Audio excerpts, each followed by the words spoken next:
Today's top 5 tip is all about cleaning supplies.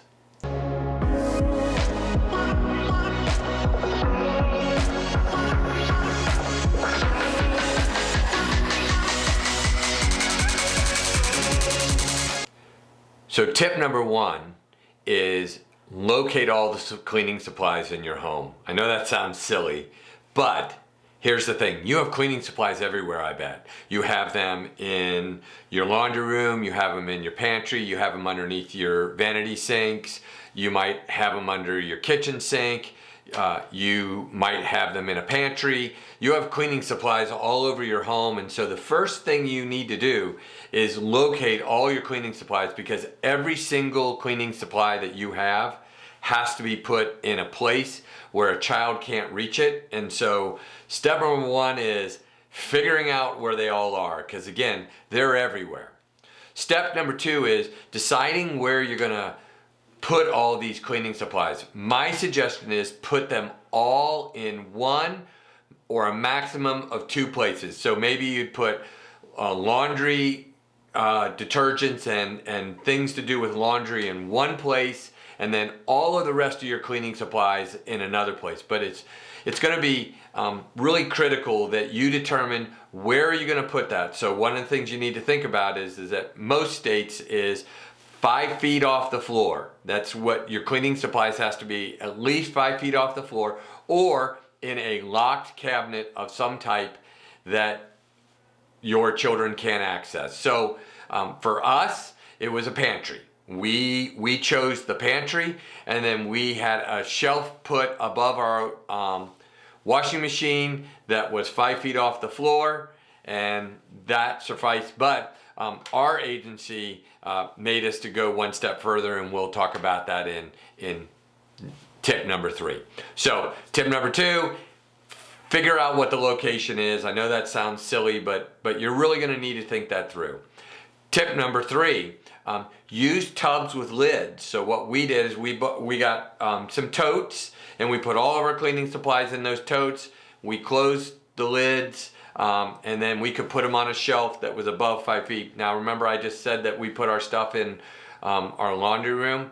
Well, our county or our agency told us that we couldn't just have them on a shelf, that we had to put them in a tote, and that we actually had to have a tote that had some kind of locking mechanism. And so we just, not a physical lock, but it had some snap locks that were somewhat, a child would have a tough time unsnapping them, because again, their thought was, and these are things you need to think about, is a child could climb onto the washing machine and then get to the cleaning supplies. And so you've got to think that step further. Just like you can't put it on top of the fridge, because a lot of times kids can get on the counter, which then can get on the fridge. And any of you that have a 2 or a 3-year-old knows that they can build some pretty ingenious things to get where they want to get to. Number 4, take the lock off your pantry and put an actual key lock on your pantry. That's how we stored our cleaning supplies. So we kept all of our cleaning supplies in our pantry. We kept them in a bin so they were all together, but then we locked the pantry door, and that way it was secure, and the kids couldn't get to it, met all the rules, life was good. And again, it works. If you don't want to do that, then you're going to need to find, maybe you can get those bins that you could just put a padlock on, and then you can actually put them on a lower shelf. If you don't want to have to reach up high or get a step stool to get your cleaning supplies. And I get that this is not fun, but that rolls us right into tip number 5. Understand that this is going to be inconvenient. Being a foster parent is inconvenient. This is just one of 1,000 things that's inconvenient.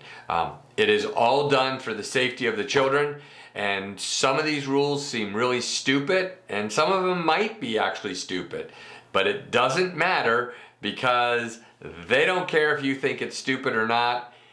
It's the rules. So just understand that it's going to be inconvenient for you, it's going to be inconvenient for your kids, it's going to be, especially if you have children that part of their job is to clean or dust or do something like that.